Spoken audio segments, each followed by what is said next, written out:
but then added a caveat that there was a replacement of munitions, for example.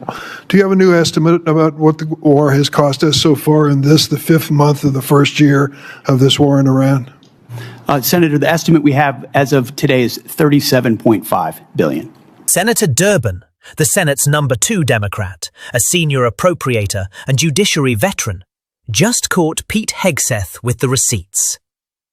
Hegseth is asking for $87 billion in supplemental funding, $67 billion of it for defence. But Durbin points out the department already has $75 billion in unobligated money from last year sitting unspent. You left change on the dresser, Durbin says, before coming here to ask for more. Then he pins down the war's real cost. Hegseth's own number climbs from $29 billion to $37.5, and part of that is future spending not yet incurred. And then the gut punch. The $400 million Congress appropriated for Ukraine's air defences won't be available until 2029, 3 years from now, while the money flows instead into a war of choice with Iran. Watch this. But before we do, if I could quickly ask you to leave a like on this video and hit that subscribe button if you want to join the community that we're building on this channel. It goes a long way, really means a lot to me. Roughly correct numbers, yes. So you've left some change on the dresser before you prepared to come for this hearing. What's going to happen to that $75 billion? Well, that 75 is, there's plans and designs on that, part of the rebuild of our military, which had to be undertaken. And so the one big beautiful bill gave us specific avenues. I'd have to get you the exact numbers of what that is left to be allocated. Does it have to do with the war in Iran? No, this is rebuilding our military from what was not funded in the past under the Biden administration. So this is from 2026, one big beautiful bill, which helped move the president's priorities like Golden Dome for America, move away from all the woke priorities of what the Biden administration was pursuing, give us a chance to start cutting these deals on munitions, all the things that the president wanted us to focus on: shipbuilding, hypersonics. I mean, the Biden administration ignored hypersonics. They just decided to pretend like that technology didn't exist and we shouldn't invest in it. There are things. I don't know what Lloyd Austin did for 4 years. I really don't. Well, I'm sure the amount of neglect, the amount of stale thinking and bureaucracy, it was staggering when we took over. So one big beautiful bill gave us a chance to get caught back up. Let me interrupt your speech for a minute, Mr. Secretary. It's my turn to ask questions. I've been listening patiently while you made your presentation. You estimated at one point that the cost of the war in Iran was $29 billion, but then added a caveat that there was a replacement of munitions, for example. Do you have a new estimate about what the war has cost us so far in this, the 5th month of the first year of this war in Iran? Senator, the estimate we have as of today is $37.5 billion. And is the current activity, which we've been told about, the exchange of fire back and forth in Iran, an indication that that number is going to go up in the months ahead? Some of that number captures additional O&M, mill pay, and other that would be anticipated through the fiscal year. So some of that anticipates what costs would be going out in the future as well. So the new number you've given me is what? $37.5 billion. Senator. And that represents the cost of the war through what period of time? Through now for certain aspects of it, but also mill pay, O&M, other anticipated costs through September 30th, Senator. General Kane, let me ask you a question. I joined a group of senators, some are here, Senator Rounds, Senator Coons, Senator Shaheen, and met with President Zelensky in Turkey during the NATO summit. He was very explicit in terms of what he needed to win. He feels the momentum in Ukraine is moving to his side and that he is putting a foot forward instead of back. Is that your feeling? Sir, I think the pressure that Ukraine is putting on Russia is substantive at this point. Do you acknowledge his request that we help them with air defenses as a high priority? Sure, I know he's made the request. Whether or not that moves forward is always a debate at our civilian leadership, but I'm aware of that request. Are you aware of the fact that we appropriated and the president signed into law $400 billion of supplemental funding for Ukraine, including money for air defenses? I am, sir.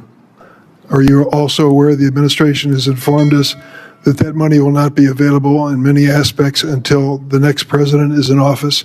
Sir, I'm not aware of that. My that's a understanding, my understanding was that capital had been allocated, but I'll have to defer to my civilian leadership No, on I'm that sorry matter. to tell you, the pay plan tells us to be prepared to spend that money in fiscal year 29.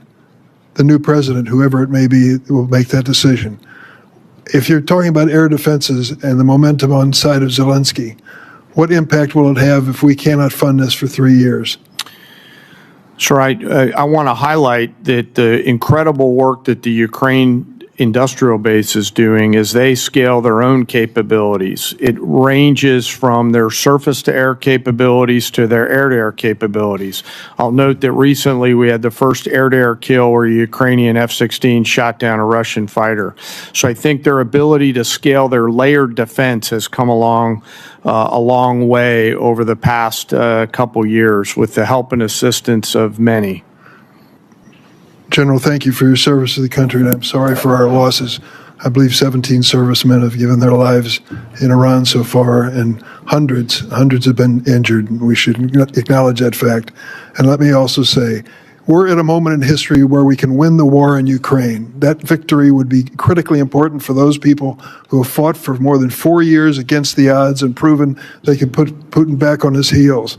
But instead of finding the money that they need now for air defenses, we're putting more money into this exchange with Iran, a war of choice which we never should have entered. Thank you, General. Senator Markley. Thank you, Madam Chair and Secretary Rollins. I appreciate your partnership on addressing several issues in Oregon, and I sent you information about a couple others, and you responded. Appreciate it. We'll follow up on the research service. We'll follow up on the concern about in-kind contributions serving as a match. But I particularly need your help on the fire funding. And I know you've indicated how important that is. Where we stand now is that the Senate seems hamstrung, that they're seeking to have OMB give them a number on that. Various sources say the number is probably about $5 billion. I don't really care if it's 4.5 or 5 or 5.5. The point is that folks here, senators, are asking for a number from OMB in order to go forward. And when we're looking at the fires right now in my home state's the epicenter of the highest risk in the country. So can we get your help to get that number and move this process? Yes, absolutely. It is of paramount importance, especially in the middle of fire season right now. Thank you so much. Thank you. And Chairman Kane, I think there was a sense that the President expressed at the start of the war that the U.S. military power was overwhelming and would likely produce unconditional surrender quickly by Iran. And that obviously hasn't happened. Was it your opinion as well? Did you feel like our military force could produce an unconditional surrender in quick order? Sir, I won't, with due respect, I won't share my private advice to the President. What I will assure you and the American people is I always speak truth to power and offer an accurate assessment of what my assessment is of both our readiness, the plans and activities that might be undertaken, the associated risks, and the secondary and tertiary considerations that go with those opinions or options. Thank you. So you feel like the various risks that the Iran could possibly close the strait, despite the destruction of their navy, that the possibility of assassinating their political leaders and their military leaders could produce a strengthened hardline and weaken the reformers, that Iran would have the ability to sustain its ability to attack sites throughout the Middle East, that the initial requirements of the war could surely deplete our basically high-end standoff munitions, that this could affect our relations with our allies. All those were factors well considered in this decision to go to war? Sir, as I said, I won't opine on or share my private advice to the Yeah, president. I'm not asking about your vice president. I'm asking you, did you understand these issues, or have these become revelations as the wars unfolded? Sir, my job is to understand all of the considerations that go into the carefully considered use of military power. Let me ask you this then. Yes, sir. So I understand why you don't want to respond, but these are all massive risks that seem to be poorly weighed in the beginning of this misadventure. Currently, there are reports that we have hit the Bonji desalination plant that provides water to about 20 villages or about 10,000 people, and we also damaged the desalination plant at Ketchum Island. Were these deliberate targets by the United States? Sir, I'm not aware of those as being particular targets, nor am I aware of those reports, and I'll have to go back and get back to you on that. If you could, I'd appreciate that. You are aware that infrastructure that civilians rely on to survive is not generally considered legitimate military targets? Sir, as you know, we have a robust process which considers a target that goes through a system that looks at a variety of considerations to include what you're alluding to around both purely civilian or dual-use targets. I have trust and confidence in CENTCOM that they're looking at the range of those things on a daily basis. Let's be absolutely clear about what Dick Durbin exposed in this hearing.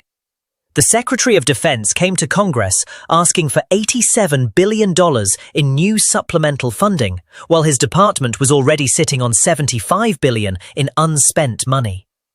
And meanwhile, the air defense aid that Congress already appropriated for Ukraine has been quietly pushed off until 2029. Money the administration can't seem to find for an ally fighting for survival flows freely into a war of choice with Iran. Senator Durbin has represented Illinois in the Senate for decades and serves as the Senate Democratic Whip, the number 2 position in his caucus. He's a senior member of the Appropriations Committee and long served atop the Judiciary Committee that appropriations.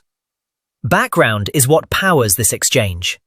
Because Durbin's specialty is reconciling numbers, and the numbers in Hegseth's request don't reconcile. He opens by laying them side by side. The supplemental request is $87.6 billion, with $67 billion of that for the Department of Defense. But the department, Durbin notes, still holds roughly $75 billion in unobligated funding from last year's reconciliation package, money appropriated but not yet spent. Hegseth confirms the numbers are roughly correct, and Durbin lands the line that frames the whole hearing. You've left some change on the dresser before coming here to ask for more. What he asks is going to happen to that $75 billion. Hegseth's response is to launch into a speech. The $75 billion is for rebuilding a military, he says, was neglected under the Biden administration, funded through what he calls the One Big Beautiful Bill, meant for priorities like Golden Dome shipbuilding and hypersonics that he claims the previous administration ignored. He attacks his predecessor by name, says he doesn't know what the last defense secretary did for 4 years, and describes the bureaucracy he inherited as staggering in its neglect. It's a campaign speech, not an answer, and this is where Durbin does something notable. He cuts it off. It's my turn to ask questions. He says, I've been listening patiently while you made your presentation. The reminder that a hearing is for answering senators' questions, not delivering talking points, resets the entire exchange. Then Durbin pins down the war's cost and watches the number move in real time. Hegseth had earlier estimated the Iran war cost at $29 billion, with a caveat about replacing munitions. Durbin asks for the current figure, the new number, $37.5 billion. But Durbin probes what that figure actually represents, and Hegseth concedes it isn't just money already spent. It includes anticipated operations and maintenance, military pay, and other costs projected through September 30th. In other words, part of the $37.5 billion is money the war hasn't cost, yet future spending folded into a present tense number. And with active fire still being exchanged with Iran in the 5th month of the war, Durbin draws out the obvious, that number's only going up. Then comes the heart of Durbin's argument, and it's about Ukraine. Durbin recounts meeting President Zelensky alongside a bipartisan group of senators at the NATO summit in Turkey. Zelensky was explicit about what he needs to win, and he believes the momentum has shifted to Ukraine's side, that he's moving forward, not back. Durbin confirms with the administration's own military leadership that the pressure Ukraine is putting on Russia is substantive, and that Zelensky's top request is help with air defenses. Then Durbin establishes the key fact Congress appropriated and the president signed into law $400 million in supplemental funding for Ukraine, including money for air defenses. Hegseth is aware of it, but here's what Durbin reveals, and it visibly catches Hegseth off guard. That money will not be available in many respects until the next president is in office. Hegseth says he wasn't aware of that. His understanding was that the capital had been allocated. Durbin has to inform the Secretary of Defense of his own administration's spending plan. The money isn't scheduled to be spent until fiscal year 2029, 3 years away. Whoever the next president is will make that decision. A senator had to tell the Secretary of Defense that aid Congress already approved for an ally at war has been frozen for 3 years. Durbin asks the question that matters. If Ukraine has the momentum and needs air defenses now, what is the impact of not funding them for 3 years?